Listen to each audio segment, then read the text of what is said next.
Hi friends, welcome back to my channel, and in today's video I will be going over the best and the most surprising romances of 2022 with you guys.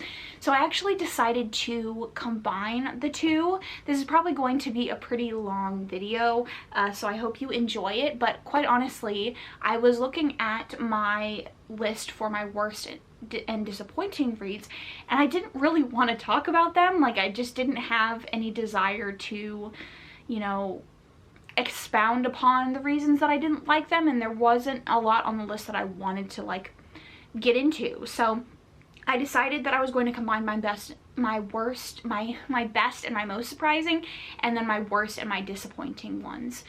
So that one's gonna be shorter, but this one I'm optimistic for because my list is quite long. So I might keep this pretty short in the description of the book. First up, we'll talk about my best reads of the year. So this isn't quite 10, and it's a mix of romance and non-romance. So first up we have The Bully by Sophie Lark. This is, I believe, the third book in the Kingmaker series. I finished the majority of these in the beginning of the year, and this was definitely my favorite. I would say this is the one you can kind of read on its own. It is also the shortest one in the series, I believe, and this follows Dean and the heroine, who I will not reveal the identity of because it is sort of a spoiler. But they enter into a bargain because Dean sees her committing a crime that would get her kicked out of Kingmakers. And Kingmakers is this mafia school that mafia families send their kids to sort of learn the ways of the mafia to eventually take over the whatever family they're from. And Dean is from an outcast family, and he is also sort of an outcast. And up until this point, he had been the villain of the series, and this is sort of his redemption arc. So they enter into this this bargain where he will not reveal what he saw, but she has to do whatever he tells her to do. So it's a lot of humiliation in the beginning and a lot of like bullying. And then it sort of forms into a BDSM relationship, and I thought this was delightful. I think Dean's redemption arc in this is so strong. I sort of always knew that he was going to get a redemption, so when I read the first two books, I like had a soft spot for him, but I definitely think that she did a fantastic job of making him of doing his redemption arc, and I think the relationship is fantastic. A strong theme that I have found with romance in particular is I love romances where the couple grows either through trauma or just in their relationship in general into better, stronger people, and the relationship feels more like equals. And I think that while this is, you know, hot and fun and all of that, I definitely think that the redemption arc for Dean and the growth that we see for Dean, but also for the heroine, is so strong. The heroine goes from this meek side character that we didn't really have, you know, many thoughts about, to this strong woman who really fit in, who was a spy, but she didn't really know why she was a spy, who didn't really feel like she had a place at Kingmakers, to coming into her own. And I think they made a beautiful pairing, and I love the growth that the two of them went through. I definitely have an issue with the Kingmaker series in general, because I do think that Sophie Lark struggles to balance plot and romance.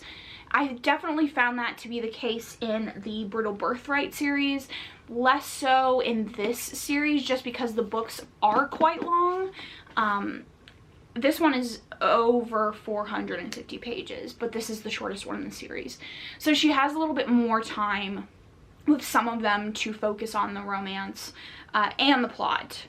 She doesn't always do the best job, in my opinion, with those two things, but I think in this one, because she focused down really hard on the characters, I think she just did a fantastic job at what she was trying to achieve, at making them, showing their growth and making the relationship so strong, and yeah, I absolutely loved it. So next up is actually a horror book that I read in the beginning of the year that I quickly became obsessed with and made all of my friends who read horror read, and that is Comfort Me with Apples. I won't tell you too much about this because it is quite short. I tend to really love short horror, but this one is about a woman who lives in like a Stepford-esque community, and she has like the perfect life. She's like a housewife, she cooks and cleans all day, and then she comes home and, you know, she has a great relationship with her husband.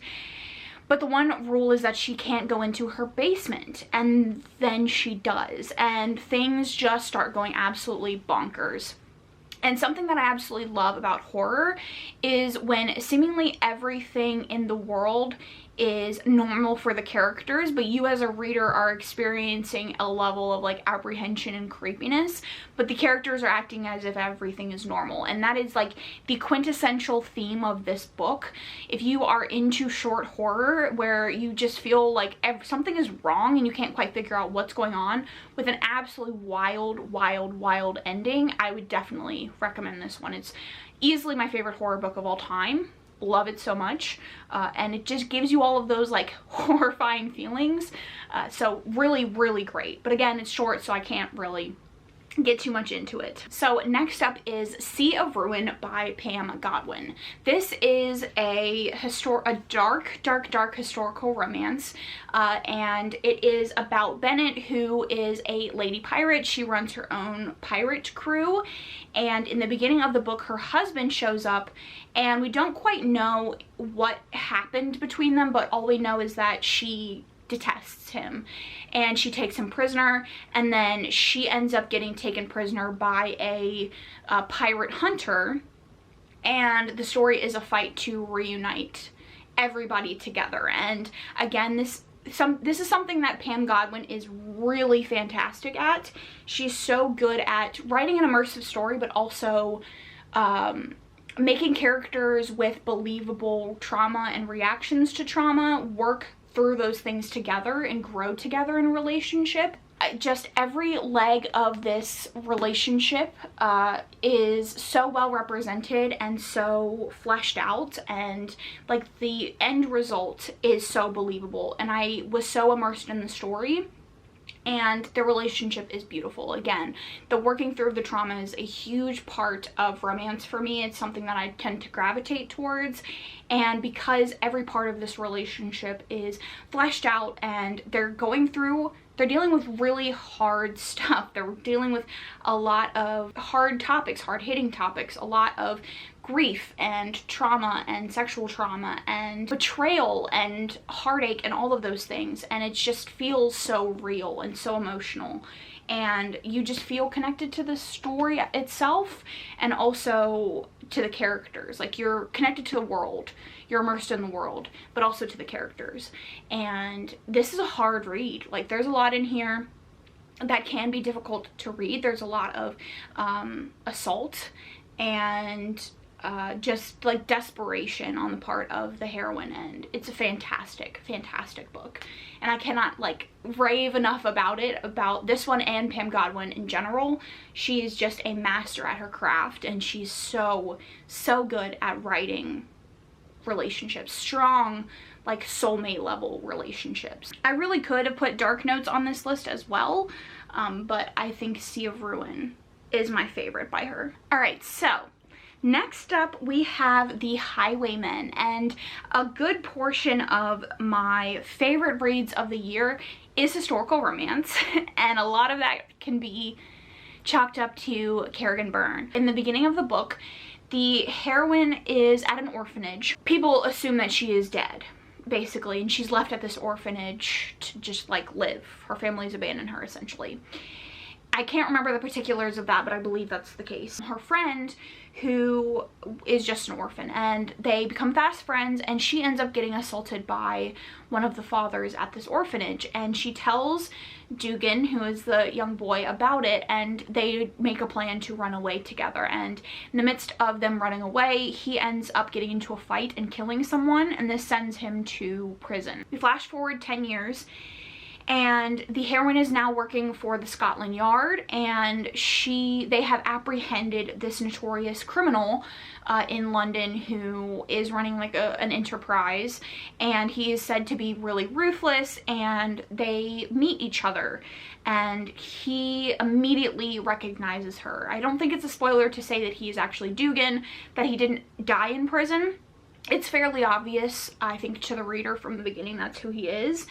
And they enter into a bargain. She doesn't know who he is. They enter into a bargain that they will have a marriage to assume her title, because there's someone that's pretending to be the Duchess now, but she needs to prove that she's the real Duchess so that she can get her title, get the funds, and they can get revenge on the people that killed who she thinks killed Dugan in prison. This is the perfect case of hidden identity. It is revealed that he is Dugan, and she's like, I love you, it doesn't matter, I understand why you did it, let's work through this together. She's very understanding of why he did it. And this is another relationship where they are working through the traumas of their past together and like loving each other through it. Dugan went through a lot of abuse in prison, a lot of things that made him feel very shameful and afraid and made him feel impure. And they are having to work through those to better their relationship. And he very much has the idea that he is not going to, like, that he's been obsessed with her forever, been obsessed with the idea of her, but he cannot have her because of what he's gone through, and he cannot ruin her in essence because of what he's gone through and how he feels about himself. And again, tackling hard topics and trauma, growing through that together and doing it in a beautiful way, in a beautiful romance that just feels very heartfelt, and it's written so beautifully. And it's bar none. Like, Kerrigan Byrne and Pam Godwin are just so good at working through those things together. So next up we have The Undertaking of Heart and Mercy. This is sort of a surprise, but also a favorite. So I would put it more on the favorite side. I would say this is probably my favorite like cozy fantasy romance, and this is about Heart and Mercy. And in the beginning of the book they have this sort of antagonistic relationship. This is like a cozy fantasy series book. Hopefully it's a series eventually. And Heart is a ranger, and his responsibility is to go to this abandoned area that still houses some people, but the government has sort of just like let it go, and it is haunted by these possessed beings that are like souls that have been trapped that can then possess people, and they essentially become zombies. And his responsibility as a ranger is to kill the possessed people, and then Mercy is an undertaker, so he takes the bodies to Mercy to, you know, do with as she does. In the beginning of the book they have a run-in with each other, and then Hart goes home and writes a letter, and he addresses the letter Dear Friend, and he puts it in the mail, and it doesn't have like an address on it or anything, but it gets delivered to Mercy, and Mercy responds. So they sort of start this letter relationship, this friendship between each other, where they're revealing secrets to each other and their deepest fears and how they're feeling. And then we're also getting sort of their daily lives. This is very much a slice of life story, very cozy with light fantasy elements, where you are following Hart, who is bogged down by grief and loneliness, and Mercy, who is attempting to keep her family afloat, and this like budding friendship. And I loved it. I was so enamored with this story. I was so blown away and enchanted by this story. Hart as a character is probably one of my favorites of the year. He's so melancholy, and so his chapters like made me want to cry. There are so many different elements. You immediately connect to him emotionally and just want him to have the friendship and the relationships that he so desperately wants, and you want him to overcome this grief and this loss that he has experienced with a previous partner in the Rangers, and the loss of his dog. And he also has this budding friendship with a possible ranger, and this budding friendship with Mercy. And then Mercy is also a very compelling character because she is, like I said, attempting to keep this undertaking business afloat for her family, and she seems to be the only one that really cares to take care of it. Her father has had multiple heart attacks and he can't really take care of it himself, and her siblings don't really seem to care, and she had this sort of motherly relationship with them growing up where she really raised them after her mother's death, and so she feels like she has to take on all of the responsibilities, but she also is very unhappy, and she says and does things to the people in her life that she cares about that in my mind she would have to grovel for and would have to really make up for, and it's just fantastic. It is so heartwarming. It is so cozy. The fantasy elements are very light if you are not a huge fantasy reader. It's super cute though. They're like, their mail carriers are an owl and a rabbit, I think, and they talk and they have like their own personalities and their own parts of the story. Fantastic. It's beautiful. It's wonderful. I loved it. 5 stars. It just blew me away. Very surprising. Not something that I thought I would enjoy, but like the coziness that I wanted, the love and the comfort and the emotional growth that I wanted were definitely here. I loved it so much, and I would eat up any other book in this series. All right, so we're gonna talk about one more book in regards to best books of the year, and then we'll go on to my surprises. And I haven't put any of these in a particular order, but this one is definitely the best, and that is going to be Still by Kennedy Ryan. So I ventured into the world of Kennedy Ryan on Kindle Unlimited in a video earlier in the year, and it entailed me reading several of her series, and in particular I read the Grip trilogy, and every single book in this trilogy was a 5-star. The first book in this series is a novella, and it talks about Bristol and Grip meeting. And then we flash forward in the second book to 10 years later when Bristol is managing Grip as a rapper, and she also has a managing company with her brother who has had a romance in a previous series. And Grip is absolutely obsessed with Bristol, but they had had a previously bad experience where they had a romantic connection when he had a girlfriend, and he didn't tell her that, and she discovers that, and so this has sort of put a bad taste in her mouth, and she doesn't trust him because she has some bad history with her family. Her father cheated on her mother a lot, and she actually caught him in the act, and this really affected the way that she views relationships. So this first book in the series is about them growing their romantic attachment and them having to get over the baggage, them having to meet each other halfway. It is a lot of discussions of race and class because Grip is, he is a rapper now, and he's, you know, well-to-do, but he wasn't always that way.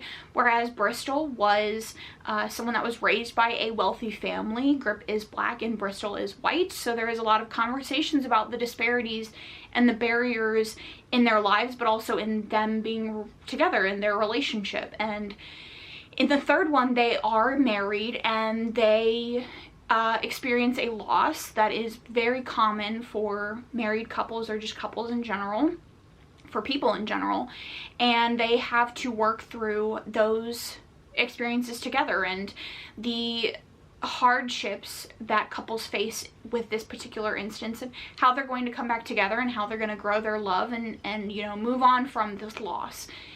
And when I talk about encompassing perfect soulmate romances, that is, 1, what Kennedy Ryan writes in my opinion, and 2, what this series exemplifies. So we have a couple that, despite the barriers, they are able to make their relationship work.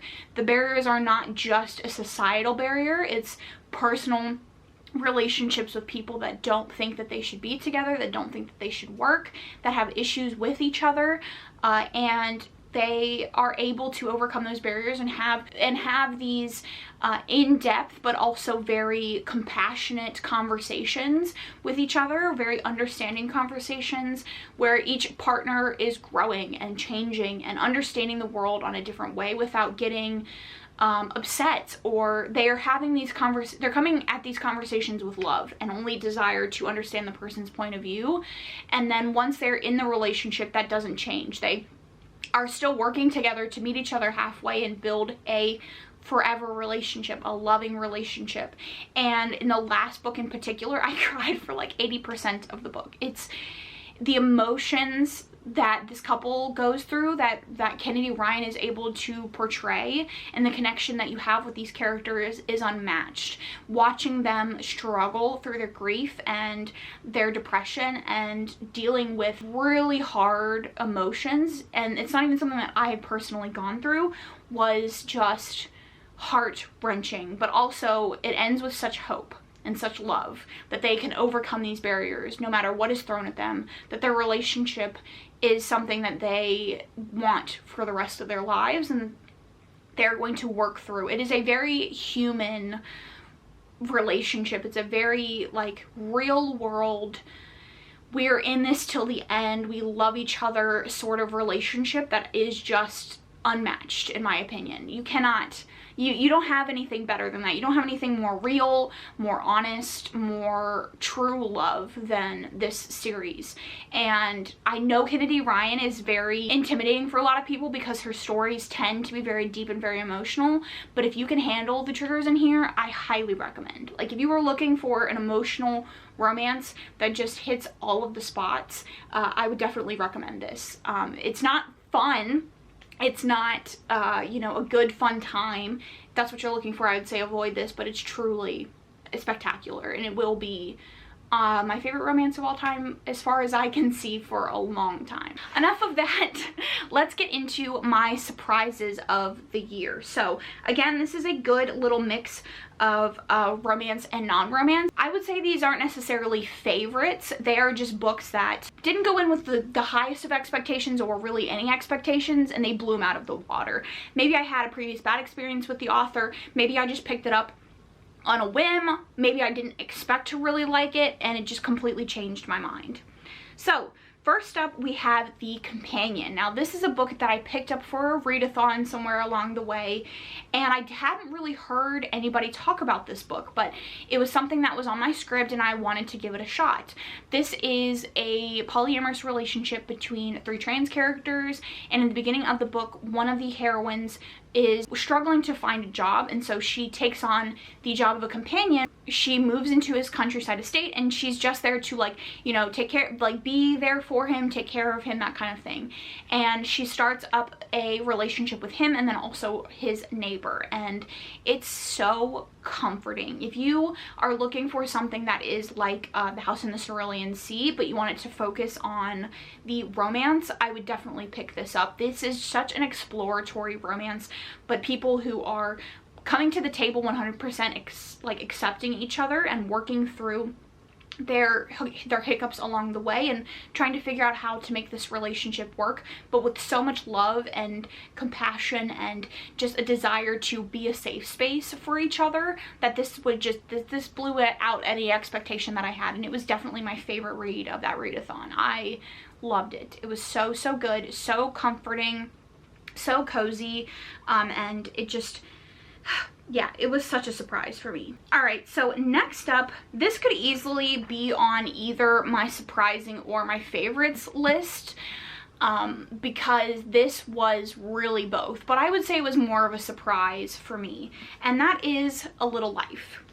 I posted a reading vlog in particular for this, and in the beginning of that vlog, I went in and said, I am looking at this because I'm reading this because I want to form my own opinion. This is such a divisive book. People either really don't like this book and feel like it is torture porn and it was not written for any particular reason, or they love it.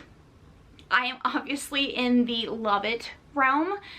This is probably my most annotated book. This is about 4 friends. The semantics of that could definitely be argued, but the main focus on this story is Jude. He is a very complex but very charismatic and enchanting character. He's a man who has struggled a lot, who's been through a lot of trauma, a lot of abuse, and I wouldn't necessarily say this is the most graphic depictions of abuse that I have ever read, and it's not quite as graphic as I anticipated. But I'm definitely surprised by how much this swept me away. And when I was reading this, I really had to analyze whether the emotions that I was feeling were because this is a well-written story and Jude is well fleshed out, or because I'm a naturally empathetic person, and as I feel like any empathetic person would read this story and feel just devastated for the things that Jude has experienced in his life. And there's definitely conversations that can be had about Hanya's intention, why she wrote the story, and what the story says and does.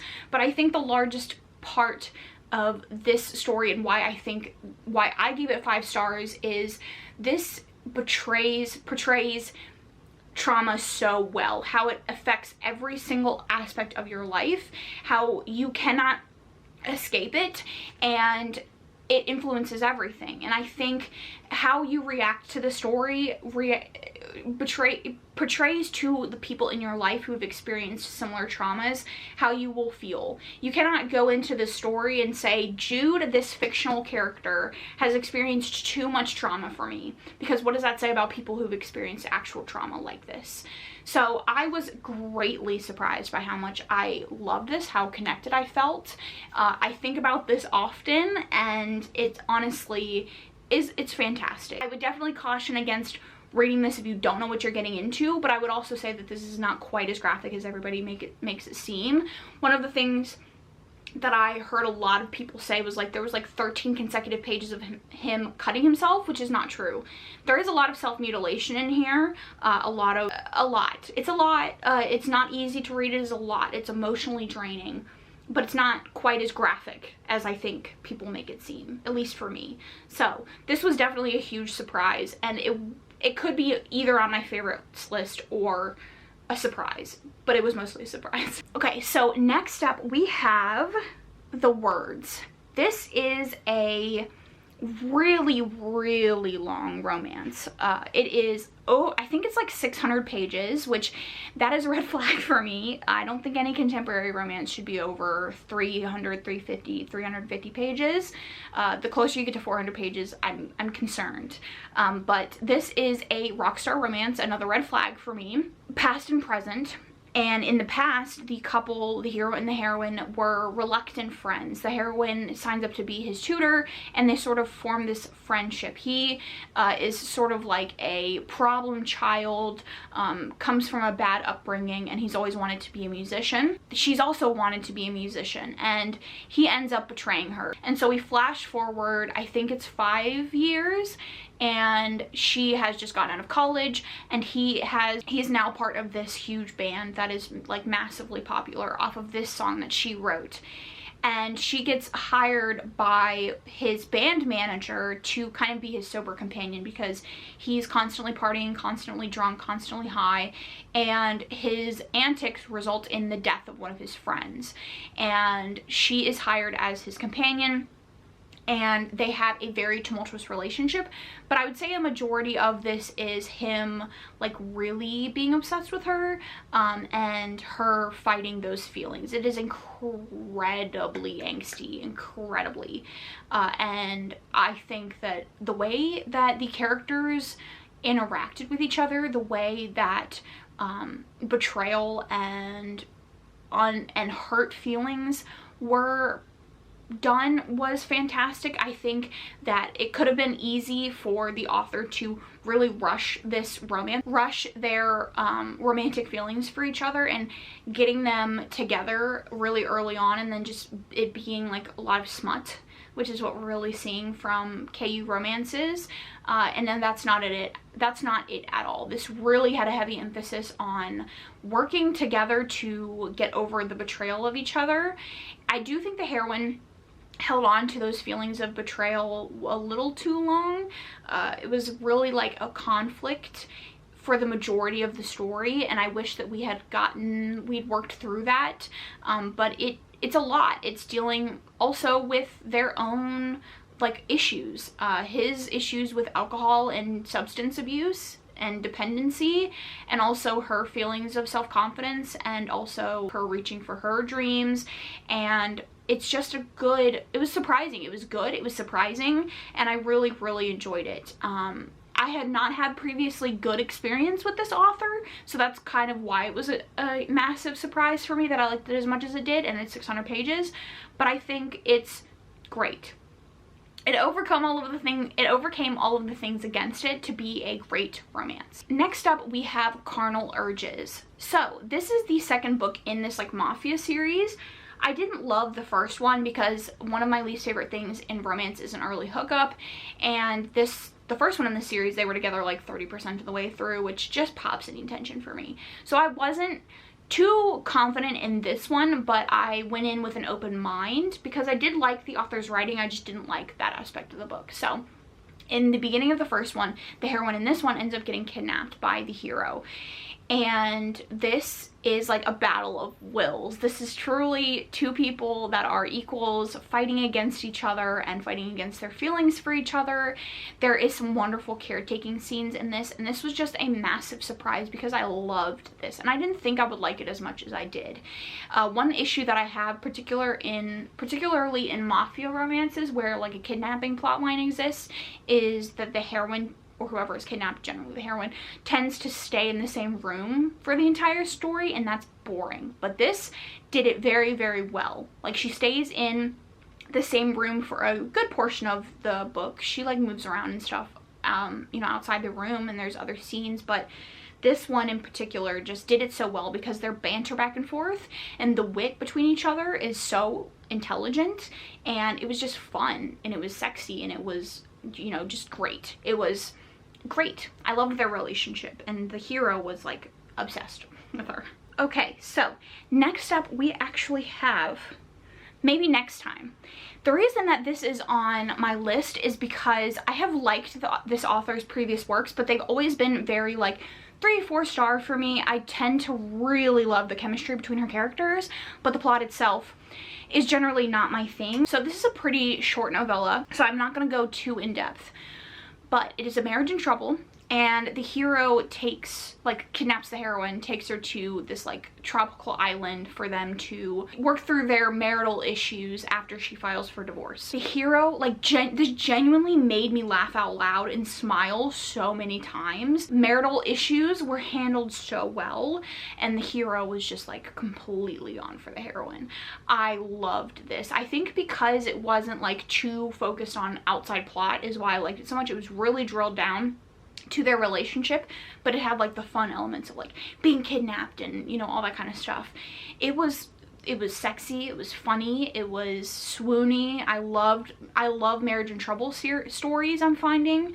So huge surprise, really loved it, and I would highly recommend checking it out. All right, and then the next up surprise that I have is not a romance, and it is Notes on an Execution. So this I actually gave 5 stars, but I don't really have any like really strong emotional ties to it, but I had to add it to this list because I think the author did such a fantastic job, and I don't know of any other way that this could have been done. Like, it was so perfectly done. So this follows a serial killer who is on death row, and it's the hours leading up to his execution, and it also follows various points of view of women in his life who have been affected by him in some way or another. And I don't know, again, how this could have been perfectly done. The restraint of this author not to include any personal bias in the story and just give you the facts without humanizing or demonizing the serial killer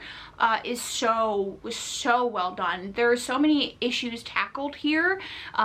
America's obsession with true crime, and the prison system, and the death penalty, and crime in general, and like poverty and abuse, and all of these different things came together without any sort of bias, and the restraint was just beautiful. It was so well done. Lets you form your own opinions, which is my favorite kind of story, and I just can't think of a better way to do the story. It was fantastic. Like, the execution of it was fantastic, and I loved it. Not in a huge emotional tie to it, but it was just so well done. All right, and then the last prize that I have for you is actually one of my most recent. It's the book for my last video of 2022, and that was Love Life Farms.